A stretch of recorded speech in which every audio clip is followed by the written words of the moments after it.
Kita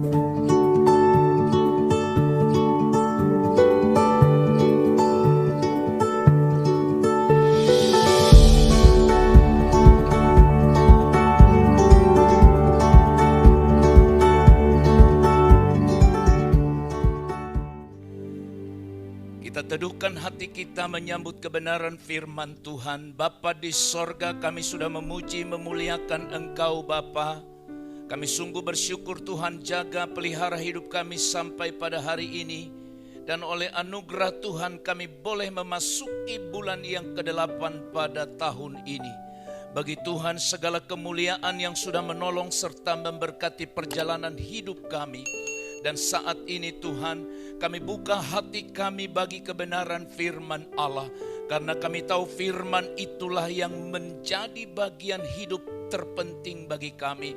Firman itulah yang menuntun kami menjadi pribadi seperti yang Bapa mau. Oleh sebab itu Tuhan, tolonglah urapi hamba-Mu untuk dapat menyampaikan pesan Tuhan yang sesungguhnya hari ini kepada seluruh umat-Mu. Dan setiap umat-Mu yang mendengar diberikan kemampuan memahami dengan baik. Dan bagi semua kami diberikan kemampuan untuk melakukan firman-Mu. Dalam nama Tuhan Yesus Kristus kami berdoa, kami sambut firman Allah. Haleluya, haleluya. Amin, amin. Baik, saudara-saudara yang terkasih dalam Tuhan, sesuai dengan tuntunan dari sinode kita Gereja Bethel Indonesia, bahwa bulan ini di bulan Agustus, tema khotbah yang akan disampaikan sepanjang bulan ini berjudul Membangun Generasi Unggul. Membangun generasi unggul dengan tujuan supaya kita semua diharapkan menuju kepada satu goal yang sangat baik, sangat mulia, menjadi kerinduan kita bersama-sama pada tahun ini. Bagaimana kita membangun karakter ilahi di dalam kehidupan kita. Di minggu yang pertama pada bulan ini, saudaraku sekalian, firman Tuhan berjudul Mempersiapkan generasi berprestasi. Mempersiapkan generasi berprestasi. Bapak, Ibu, saudara-saudara, khususnya orang tua, saya yakin kita sependapat bahwa kita berharap generasi selanjutnya setelah kita memiliki prestasi yang melebihi daripada kita sebagai orang tua. Saya percaya ini dambaan setiap orang tua, dambaan setiap kita bahwa generasi berjalan, generasi ke depan bukan sekedar ada memenuhi kehidupan di dunia ini, tetapi mereka memiliki prestasi yang luar biasa. Prestasi itu berbicara bagaimana hidupnya berdampak, berguna bagi Tuhan, berguna bagi dirinya, dan berguna bagi sesama. Itu prestasi mulia. Sekali lagi, berprestasi itu artinya bahwa seseorang itu berguna bagi Bapa di sorga, berguna bagi dirinya, dan berguna bagi orang dimanapun dia berada. Hari ini kita akan belajar dari seorang yang sangat berprestasi di dalam Alkitab mulai dari masa mudanya. Bukalah Alkitab saudara bersama-sama dengan saya dari 1 Timotius pasal yang keempat, ayat yang pertama sampai ayat yang ke-16. 1 Timotius pasal 4 ayat 1 sampai ayat yang ke-16. Tapi sekarang kita akan membaca ayat yang ke-16. Demikian firman Tuhan, 1 Timotius pasal 4 ayat yang ke-16. Awasilah dirimu sendiri dan awasilah ajaranmu. Bertekunlah dalam semuanya itu, karena dengan berbuat demikian engkau akan menyelamatkan dirimu dan semua orang yang mendengar engkau. Amin. Adalah nasihat dari Rasul Paulus sebagai bapak rohani bagi Timotius. Timotius sebagai seorang yang masih sangat muda, Timotius menerima pesan dari Paulus supaya dia mengawasi dirinya dan mengawasi ajarannya. Kemudian yang berikut supaya dia tetap bertekun dalam semuanya itu. Karena dengan berbuat demikian, perhatikan baik, engkau akan menyelamatkan dirimu dan semua orang yang mendengar engkau. Saudaraku sekalian yang terkasih dalam Kristus, Timotius adalah seorang pemuda berprestasi. Hidupnya telah memberikan pengaruh dampak yang sangat luar biasa bagi orang-orang yang ada di sekitarnya. Hidup yang berdampak, hidup yang berguna. Bukan sekedar hidup untuk diri kita sendiri, tetapi hidup kita berguna, berdampak bagi orang di sekitar kita. Tentu saja seperti tadi di awal saya katakan, terutama berdampak bagi Tuhan, berdampak bagi diri kita sendiri, dan juga berdampak bagi orang-orang yang ada di sekitarnya. Timotius. Saudara-saudara, kalau kita membaca kitab 1 Timotius, maka di sana kita menemukan bagaimana dia mendapat nasihat.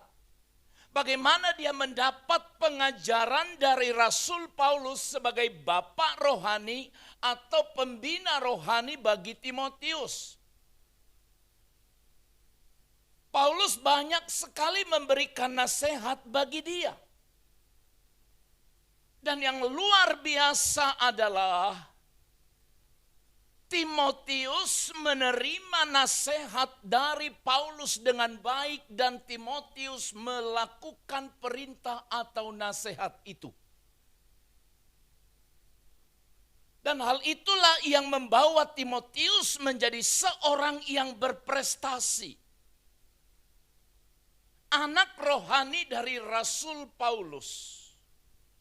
Maka dalam hal ini saudara-saudara, betapa pentingnya setiap kita memiliki pembina rohani, memiliki bapak rohani, memiliki mentor yang akan memimpin dan menuntun kita.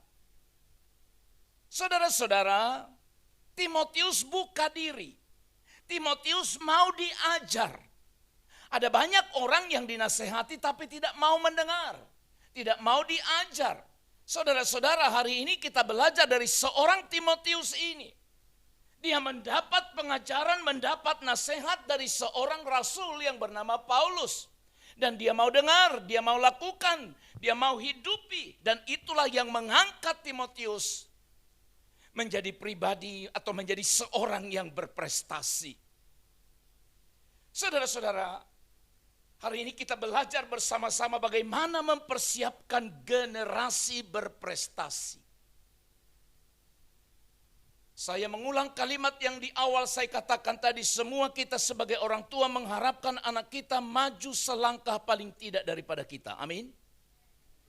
Kalau tidak bisa maju 1, 2, 3 langkah melebihi kita sebagai orang tua, minimal sama.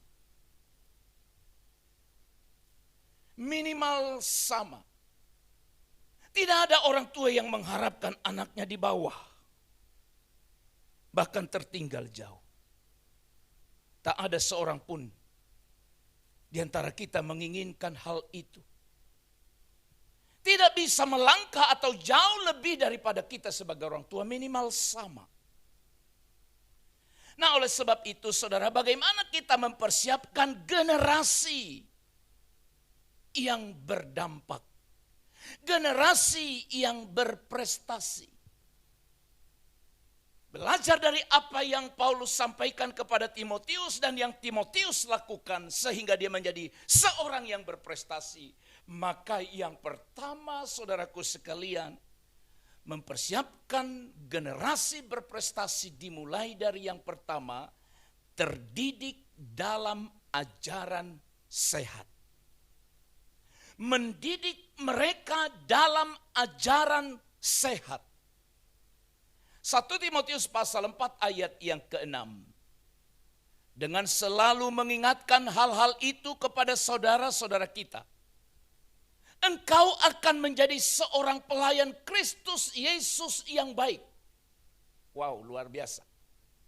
Menjadi seorang pelayan Kristus Yesus yang luar biasa. Itu kata Paulus. Terdidik dalam soal-soal pokok iman kita. Dan dalam ajaran sehat yang telah kau ikuti selama ini. Saudara-saudara, Timotius itu memang sangat luar biasa oleh karena mendapat warisan ilahi, warisan iman, warisan yang mulia yang didapatkannya dari atas. Sebelum kepada Paulus, dia dapatkan dari dua wanita yang sangat berpengaruh dalam hidup Timotius. Yang pertama adalah neneknya. Dan yang kedua adalah ibunya. Neneknya yang bernama Lois, ibunya yang bernama Eunike. Mereka wanita dua ini menularkan iman kepada Timotius. Dan yang menyaksikan ini adalah Paulus sendiri. Bahwa sampai saat ini, sampai saat di mana Paulus berjumpa dengan Timotius, Timotius itu punya warisan iman dari dua wanita yang disebut tadi, neneknya dan ibunya. Lalu yang ketiga berjumpa dia dengan Paulus. Paulus memberikan dia nasihat. Dan saudara-saudara, itu sebabnya akhirnya Timotius menjadi seorang yang terdidik dalam ajaran sehat. Ajaran yang sehat. Saudara-saudara, sekarang ini ada banyak anak-anak tidak memiliki ajaran sehat. Itu sebabnya dalam kitab Ulangan Alkitab berkata, kamu sebagai orang tua harus mengajarkan hal ini kepada anakmu berulang-ulang, berulang-ulang, berulang-ulang. Di waktu kapan? Engkau sedang dudukkah, sedang berjalankah, sedang berbaringkah? Engkau ajarkanlah itu kepada anak-anakmu. Ajaran apa yang mau kita sampaikan? Ajaran sehat. Saudara-saudara yang terkasih dalam Tuhan, ajaran sehat yang dimaksudkan di sini adalah pemahaman kita akan firman Allah yang hidup dan berkuasa. Sebab Alkitab sudah memberitahukan kepada kita. Kalau kita merenungkan Taurat Tuhan siang dan malam, yaitu firman Allah. Dalam kitab Mazmur pasal yang pertama dikatakan, maka engkau akan berhasil seperti pohon yang ditanam di tepi aliran air, di tepi aliran sungai. Saudaraku, pengetahuan yang benar akan Tuhan. Oke? Pengetahuan yang benar akan Tuhan akan membawa kita kepada pengenalan dan pengalaman yang benar akan Tuhan. Simak baik-baik kalimat ini.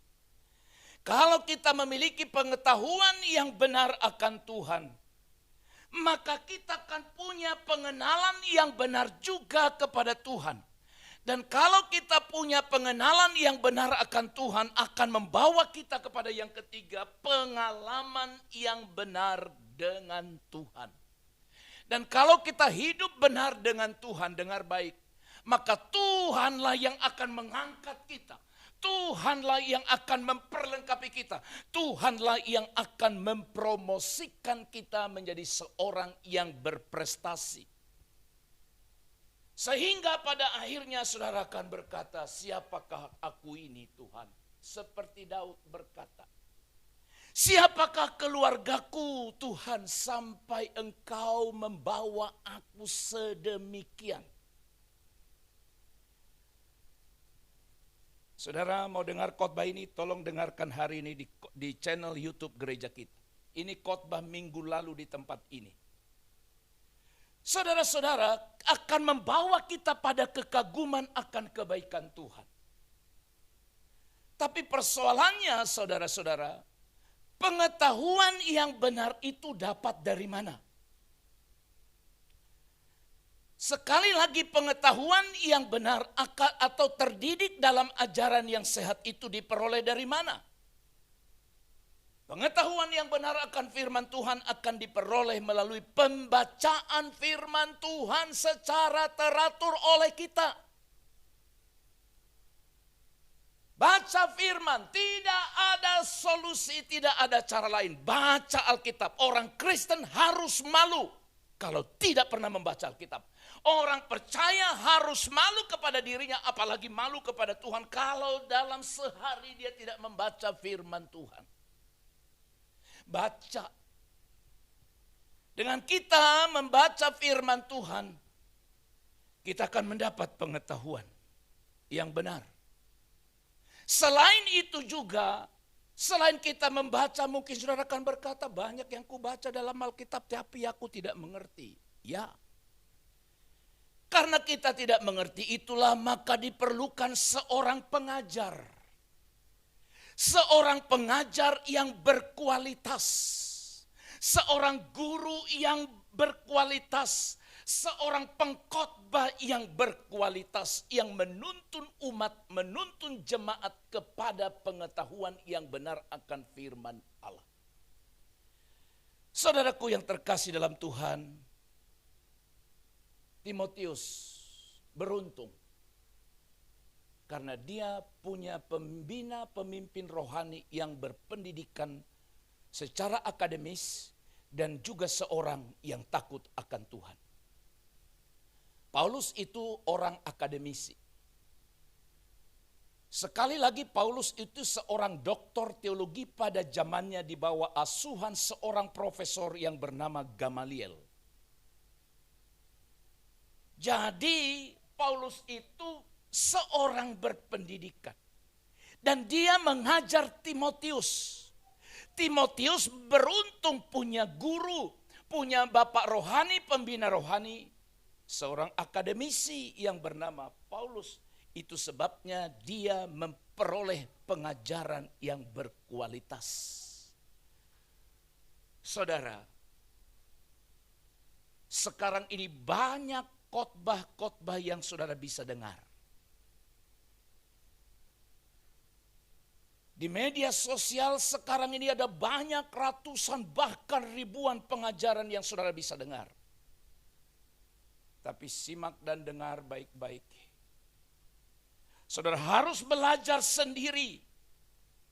Mencocokkan apa yang saudara dengar dengan firman Allah yang sesungguhnya. Sebab kalau tidak heran akhirnya orang berkata aku bingung. Pengkhotbah ini bilang begini, pengkhotbah ini bilang begini, pengkhotbah ini bilang begini. Jadi yang mana yang harus aku dengar? Saudara-saudara, tidak perlu bingung, tidak perlu bimbang. Itu sebabnya gereja hadir untuk memberi jawaban untuk itu. Saudara yang dikasih oleh Tuhan, itulah yang pertama yang membuat Timotius itu menjadi pribadi yang luar biasa berprestasi. Karena dia dididik dalam ajaran yang sehat. Oleh sebab itu hari ini ajarlah generasi-generasi yang sekarang dengan ajaran-ajaran yang sehat. Dan rekan-rekan generasi muda, berilah hatimu pada ajaran itu sama seperti Timotius. Dia dengar. Dan dia mau lakukan apa yang dia dengar. Percayalah Tuhan akan mengangkatmu.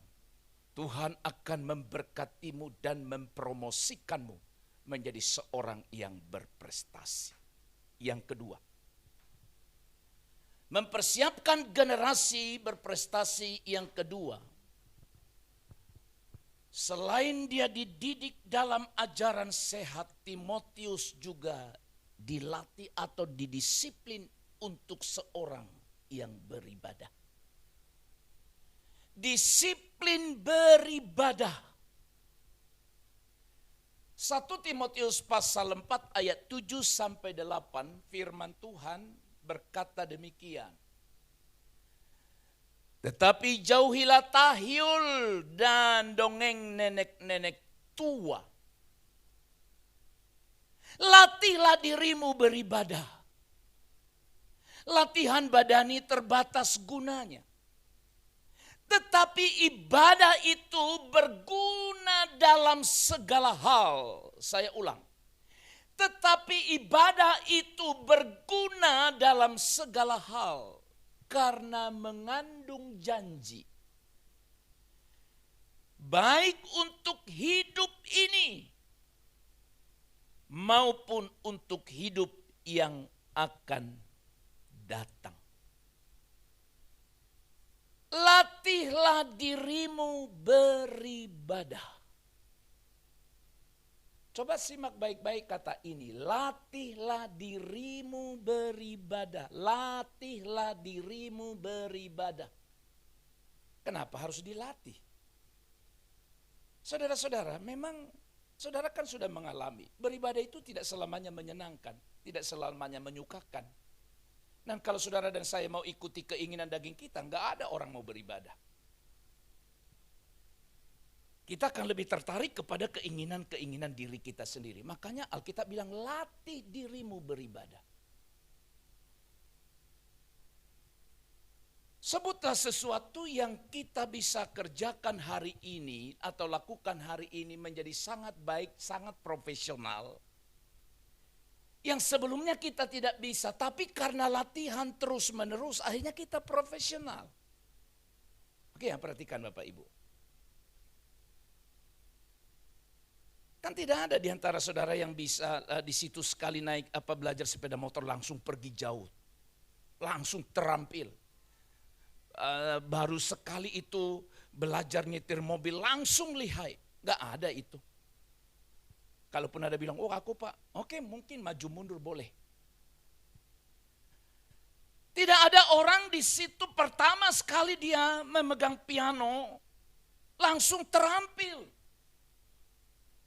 Belum pernah saya dengar. Sekali itu langsung, sekali pegang, langsung mengerti. Nah saudara-saudara, dari sekian contoh yang saya sebutkan tadi, lihatlah kenapa jadi terampil. Saudara pernah ingat waktu belajar saudara dulu pernah belajar main gitar? Sekarang sudah jago main gitar, dulu belajar pertama main gitar. Megang gitarnya saja tidak mudah, hanya megangnya. Belajar megangnya. Terus jarinya sekarang, oke, gurunya bilang C. Mana C? 3 jarimu buat di sini. Nah, ketika pertama kali belajar, jangankan langsung buat C, jarinya pun ditaruh. Dipegang, dipegang, dipegang. Oke, bunyikan. Breng. Oke. Sekarang D. Dikasih gambarnya di sini, D. Jarinya otomatis langsung turun jadi pegang kunci D? Enggak juga, ditaruh tangannya dulu di sini dipegang gini dan seterusnya. Setiap kali mau pindah nada selalu dia lihat. Gitu ya, Cindy ya. Turun. Latih terus, latih terus, latih terus. Sekarang sudah menjadi terampil. Setiap kali main gitar, orang yang sudah terampil ini, apakah perlu lihat jari-jarinya lagi ke situ, pindah kemana-mana? Tidak, nggak usah lihat pun, di tangannya bisa jalan terus. Matanya mau kemana, dia bisa jalan terus. Pemain piano juga sama seperti itu. Dan banyak keahlian-keahlian lain yang diperlukan karena dibutuhkan belajar. Dibutuhkan latihan. Nah saudara, pernahkah terpikir kenapa sampai untuk ibadah Alkitab berkata latih dirimu? Latih dirimu. Ternyata saudara-saudara, kebiasaan untuk beribadah itu bukanlah sesuatu yang muncul dengan sendirinya. Namun sesuatu yang harus dilatih terus-menerus. Sampai akhirnya, dengar baik, ibadah itu menjadi sesuatu yang sangat penting bagi kita. Saya tidak tahu apakah ibadah itu penting bagi saudara. Saudaralah yang tahu jawabannya. Kalaupun penting, seberapa penting? Dari sekian banyak kepentingan, kebutuhan kita, ibadah itu urutan keberapa? Saudara yang tahu jawabannya. Makanya kalau ada orang bilang begini, aduh kalau saya nggak beribadah dalam sekali seminggu itu rasanya hampa hidupku. Ada orang yang berkata misalnya sebut dalam 1 bulan itu ada 4 hari minggu. Dia bilang aduh saya pernah absen 1 kali di situ. Oleh karena apa? Ada hal-hal yang tidak bisa ditinggalkan. Oleh karena sesuatu yang tidak bisa ditinggalkan. Akhirnya saya hanya ibadah 3 kali dalam sebulan itu. Tapi dia merasa sesuatu yang tidak nyaman dalam dirinya. Dan sebaliknya, ibadah atau tidak beribadah sama saja. Gak ada perasaan gimana. Makanya latih dirimu beribadah. Selidikilah Alkitab. Sekali lagi, selidikilah Alkitab. Carilah kata beribadah di sepanjang perjanjian lama sampai perjanjian baru. Gampang carinya itu. Alkitab yang ada di handphone, di Android saudara, pergi ke pencarian tulis ibadah, langsung klik seluruh pencarian di sepanjang Alkitab. Nanti akan muncul berapa ayat semuanya. Pertanyaannya kenapa begitu penting? Kenapa begitu penting? Dan Paulus bilang latih dirimu, latih dirimu. Saudaraku sekalian, orang yang beribadah sungguh kepada Tuhan, Allah berjanji, dia akan buat perbedaan dengan orang yang tidak beribadah. Alkitab sudah gariskan. Tapi saudara berkata, gimana kita mau beribadah sekarang ini Pak, ini dan itu. Memang harus diakui di masa kita sekarang ini. Apa itu? Ibadah dapat dilakukan secara online. Dan yang kedua secara onsite. Online itu di rumah. Bisa live streaming dari gereja mana.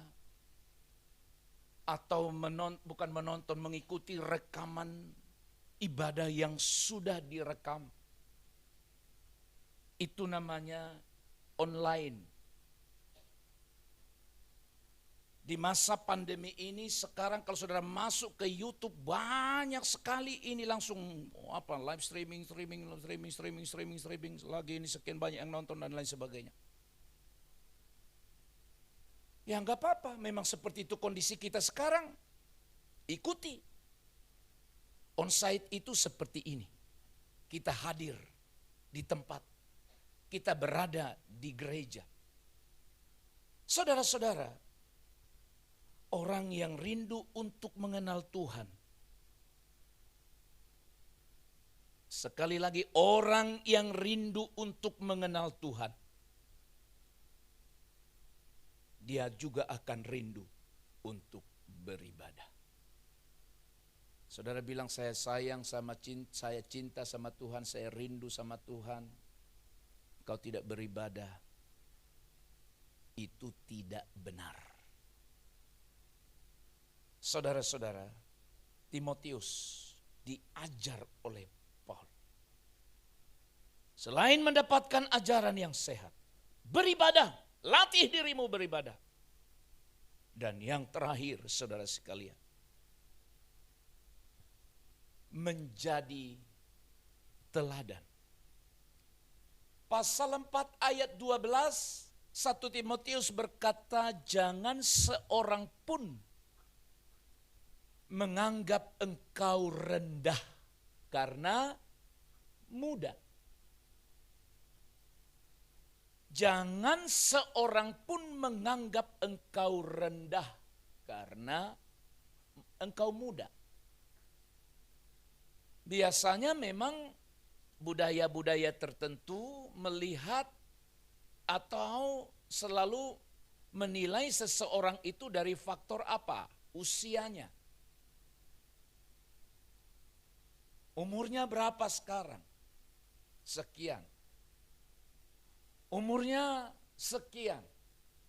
Terlalu muda kau. Ada orang bilang begitu. Padahal tingkat rohani, kedewasaan rohani seseorang tidak diukur dari usia atau dari faktor umur kita. Orang tua di satu sisi, tidak semua, harus malu melihat dirimu sendiri karena anakmu jauh lebih rohani daripada dirimu. Jangan pura-pura nggak dengar. Dengar. Ada banyak anak-anak sekarang jauh lebih rohani daripada orang tuanya. Apa mau bilang? Kau masih muda? Engkau boleh tua dari segi umur, tapi engkau tetap bisa jadi anak-anak dalam kerohanian. Engkau boleh masih anak-anak dari segi umur, tapi engkau dewasa secara rohani. Kepada Timotius, Paulus bilang, jadilah teladan bagi orang-orang percaya. Coba perhatikan 5 hal yang perlu diteladani. Anak-anak muda dengar. Supaya tidak ada orang menganggap engkau rendah. Tapi sekalipun engkau rendah, tapi engkau memiliki dampak yang luar biasa. Kalau 5 hal ini saudara ikuti, lakukan dalam hidup saudara. Coba perhatikan apa di situ yang pertama. Dalam perkataan, jaga omonganmu. Sekalipun engkau muda, tapi kata-katamu memberkati orang tua. Wow, luar biasa. Yang kedua, tingkah laku. Tetap lihat orang-orang yang lebih tua, senioritas. Kemudian yang ketiga, kasihmu. Dalam hal kasih.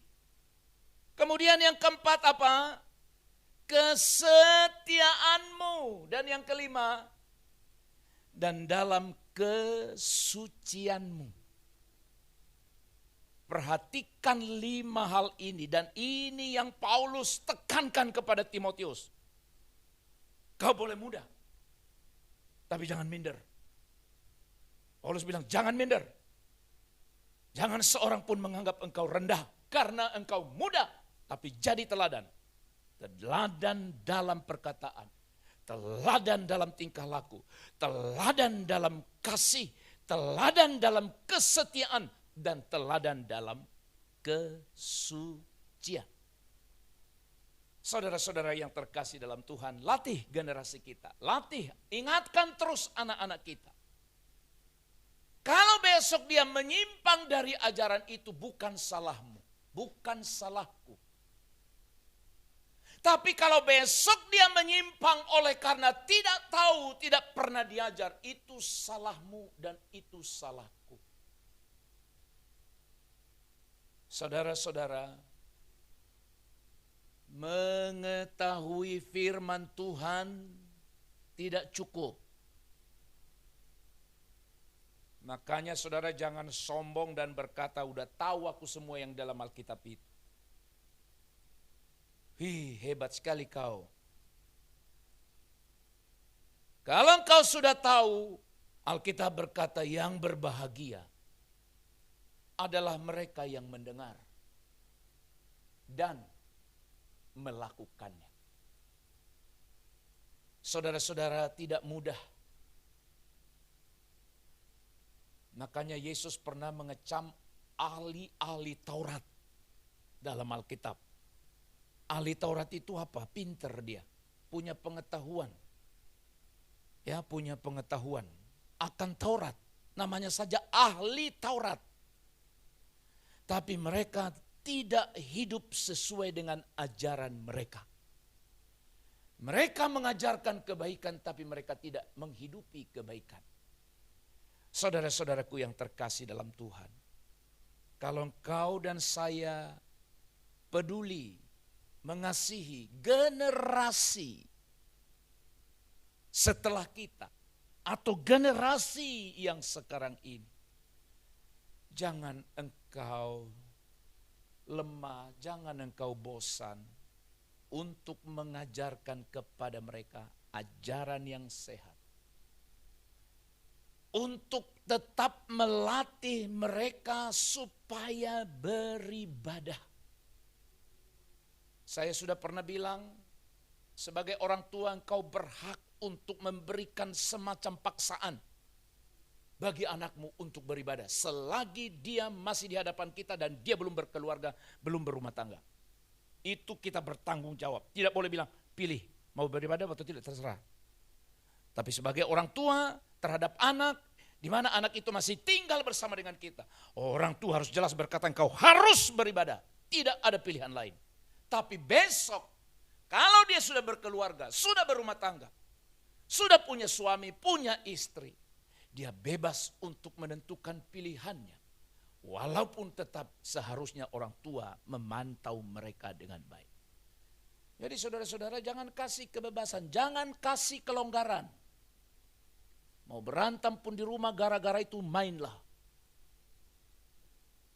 Berantem karena tidak beribadah, karena maksa itu bagus. Tapi berantem karena hal yang lain, seorang ayah dengan anak berantem karena kaos kaki, karena sepatu, itu memalukan.